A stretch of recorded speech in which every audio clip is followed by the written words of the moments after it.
Hello दोस्तों, स्वागत है आपका एक बार फिर से कमल एकेडमिक कोच में। आइए आज फिर से कुछ नया सीखते हैं। Good morning students, myself Vinita and today we will study science chapter 13 our environment।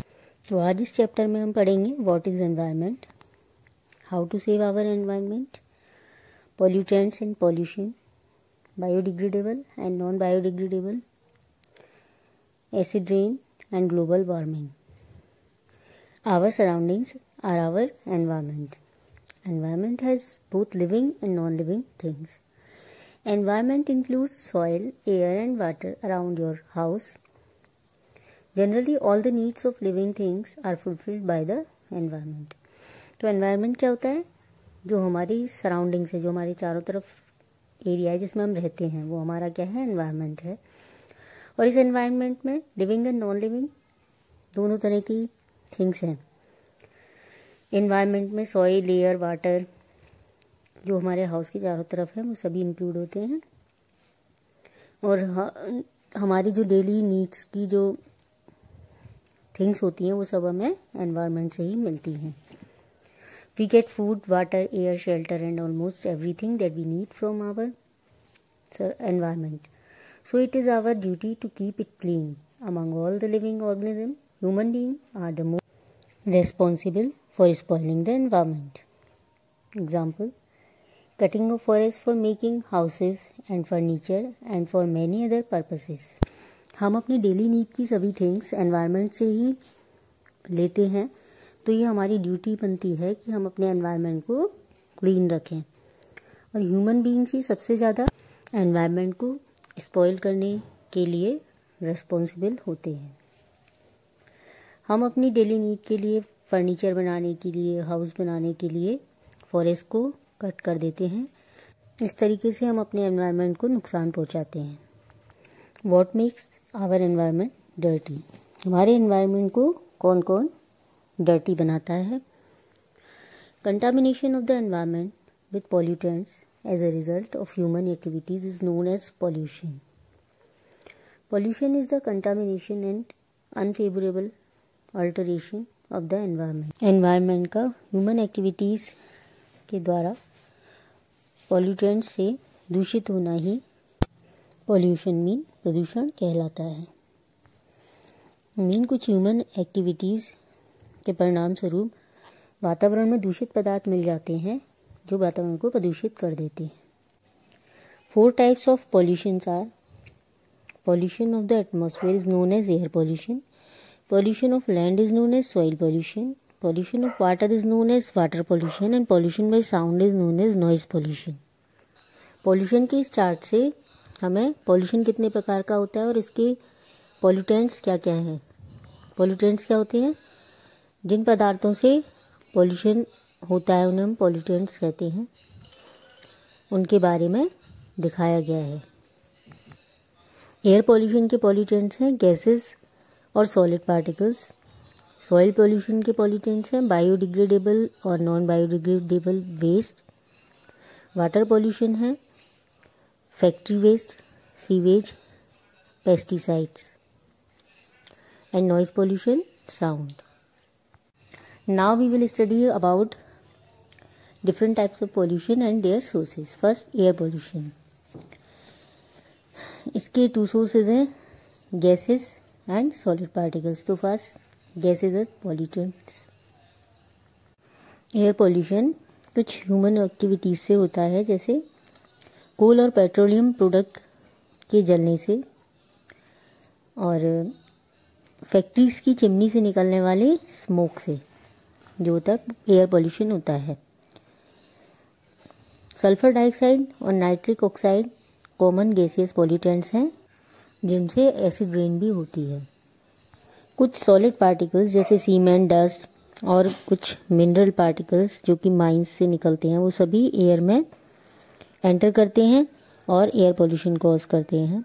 Vehicles से निकलने वाले स्मोक से कुछ हार्मफुल गैसेस निकलती हैं जैसे carbon monoxide and carbon dioxide, ये भी एयर को पॉल्यूट करती हैं। इस स्मोक से जो कि व्हीकल से और फैक्ट्रीज की चिमनी से निकलता है, जब हम सांस में लेते हैं तो हमें ब्रीदिंग प्रॉब्लम्स हो जाती हैं, जैसे अस्थमा डिजीज हो सकती है, लंग प्रॉब्लम एटसेट्रा। और what is global warming? When the carbon dioxide level increases in the atmosphere, it leads to global warming because carbon dioxide traps heat rays. Mean जब atmosphere में carbon dioxide का level बहुत ज़्यादा बढ़ जाता है तो ग्लोबल वार्मिंग होती है, क्योंकि कार्बन डाइऑक्साइड हीट रेस को ट्रैप कर लेती है, मीन रोक लेती है। So to reduce the carbon dioxide level in the atmosphere we need to plant more and more trees as the green leaves remove this gas in photosynthesis. Carbon dioxide के level को कम करने के लिए हमें एटमॉस्फेयर में green trees लगानी चाहिए, क्योंकि ग्रीन लीव्स फोटोसिंथेसिस में इस गैस का यूज़ करके उसे एटमॉस्फेयर से रिमूव कर देती हैं। Trees are cut for many human needs. Sometimes we cut the trees from the forest and let the forest become a desert. Human अपनी बहुत सी नीड के लिए ट्रीज़ को कट कर देते हैं और फॉरेस्ट को डेजर्ट की तरह बना देते हैं। इसे हम डिफॉरेस्टेशन कहते हैं। ट्रीज कटिंग को बोलते हैं डिफॉरेस्टेशन। और डिफॉरेस्टेशन की वजह से एटमॉस्फेयर में कार्बन डाइऑक्साइड का लेवल इंक्रीज हो जाता है, जिससे ग्लोबल वार्मिंग होती है। Planting more and more trees is known as afforestation. Mean ज़्यादा से ज़्यादा पेड़ लगाने को हम कहते हैं एफॉरेस्टेशन। और एफॉरेस्टेशन एक्सेस कार्बन डाइऑक्साइड को रिमूव करने में और ऑक्सीजन रिलीज करने में हेल्प करते हैं। अगर ग्लोबल वार्मिंग होगी तो क्या होगा? ग्लोबल वार्मिंग की वजह से जब टेम्परेचर इंक्रीज हो जाएगा तो जो आइस कैप्स हैं वो क्या होंगे? पिघलने लगेंगे। जो बड़े बड़े ग्लेशियर्स हैं वो पिघलने लगेंगे और वाटर का लेवल अर्थ पर बहुत ज़्यादा बढ़ जाएगा और बड़ी से बड़ी बिल्डिंग्स तक उस वाटर में कवर्ड हो जाएंगी। जो वेस्ट हम ओपन एरिया में थ्रो कर देते हैं वो लैंड को डर्टी और पॉल्यूटेड बनाता है। These waste can be divided into two types, biodegradable and non biodegradable waste. Biodegradable waste, things like animal waste, vegetable waste, fallen leaves, peels of vegetables, paper, packing materials, which can be decomposed by microorganism are known as biodegradable waste.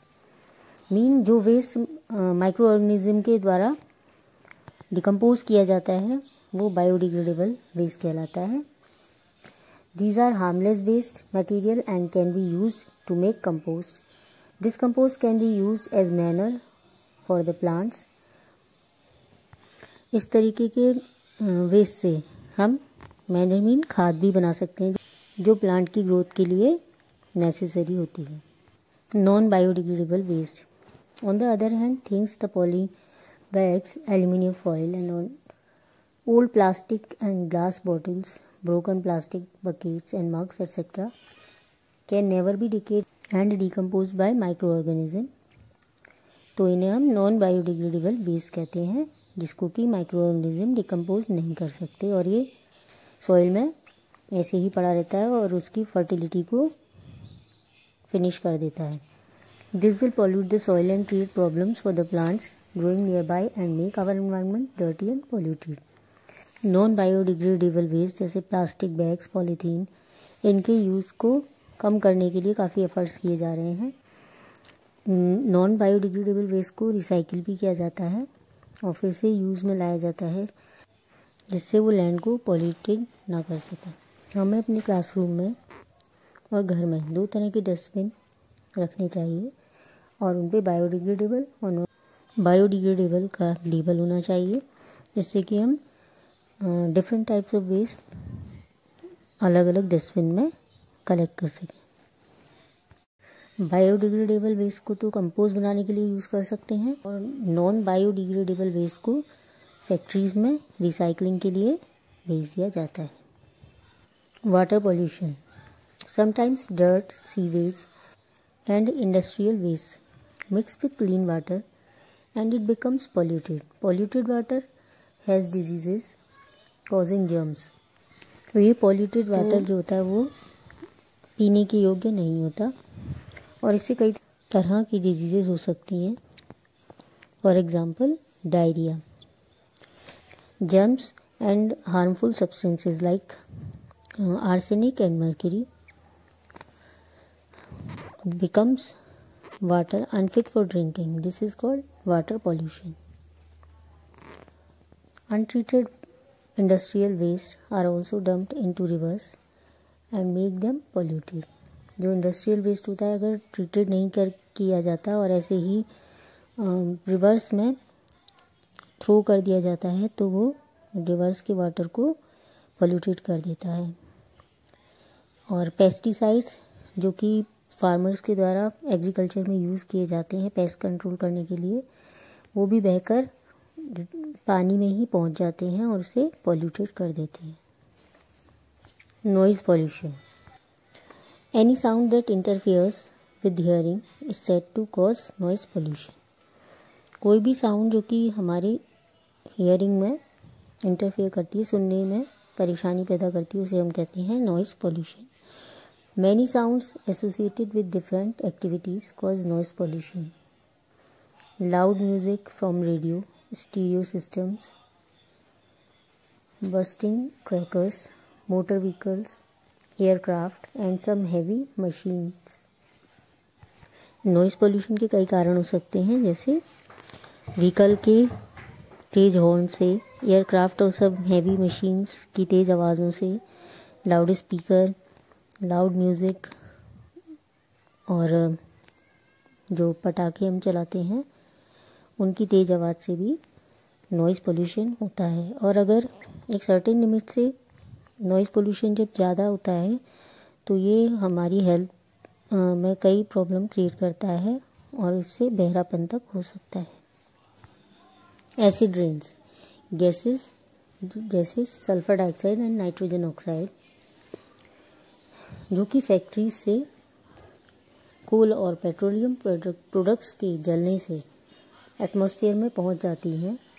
ये gases वहाँ पर combine हो जाती हैं और rain water के साथ मिलकर एसिड बना देती हैं और इससे एसिड रेन होती है जो कि बहुत ज़्यादा हार्मफुल होती है। और एसिड रेन से soil, crops, building structures and human beings को भी बहुत ज़्यादा नुकसान पहुंचता है। How can we make our environment clean. हम अपने एनवायरनमेंट को एक दिन में ही क्लीन नहीं कर सकते, लेकिन अगर हम अपने एनवायरनमेंट को क्लीन बनाने के लिए कुछ स्टेप्स को फॉलो करें तो हम एक लंबे समय तक इन एफर्ट्स को करते रहें तो अपने एनवायरनमेंट को क्लीन बना सकते हैं। Let us see some simple steps which can be followed by everyone to clean our environment. Controlling of air pollution by checking the release of smoke from vehicles and factories. Vehicles और factories से जो निकलने वाले smoke हैं उनको कम करके, और इसके लिए हम व्हीकल्स में सीएनजी गैस यूज़ कर सकते हैं जिससे कि एनवायरनमेंट पोल्यूट नहीं होता। Second, by using devices which can filter the agents causing pollution. ऐसे डिवाइसेस यूज़ करने चाहिए जो कि पॉल्यूशन कॉजिंग एजेंट्स को फिल्टर कर देते हैं। Planting more and more trees, educating people about pollution and it's effects and the methods in controlling it, and by locating industries away from cities. Main industries को cities से दूर बनाया जाना चाहिए। Controlling of water pollution, maintain proper drainage system and prevent its leakage into water bodies. Proper drainage system maintain करना चाहिए। Factories should not allowed to dump their waste into water bodies without treating. Factories का waste material बिना treatment के water bodies में release नहीं करना चाहिए, उनका प्रॉपर ट्रीटमेंट करने के बाद ही वाटर बॉडीज़ में रिलीज़ किया जाना चाहिए। Prevent washing of clothes and animals in tanks, lakes and rivers. Sewage को भी प्रॉपर ट्रीटमेंट करने के बाद ही वाटर बॉडीज़ में रिलीज़ करना चाहिए। Controlling land soil pollution.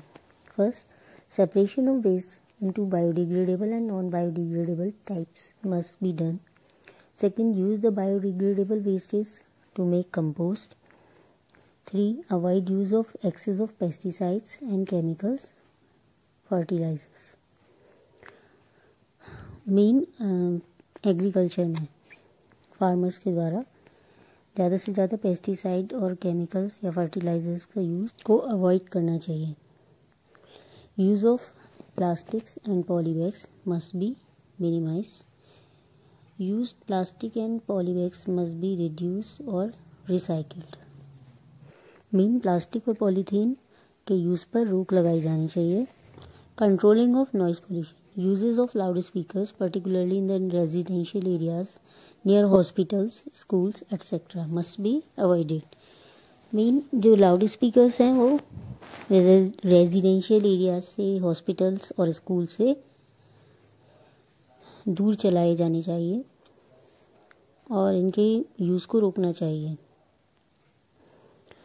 Proper steps must be taken in factories to control noise pollution. और फैक्ट्रीज सिटीज़ से दूर होनी चाहिए. Avoid playing the stereo sound system at high volume. Stereo sound system को high volume पर नहीं चलाया जाना चाहिए. Use cotton ear plugs at airports. Airport post must be away from the cities. Airports पर कॉटन ईयर प्लग्स यूज़ करने चाहिए और एयरपोर्ट्स भी सिटीज़ से दूर होने चाहिए. Have a nice day. Thank you.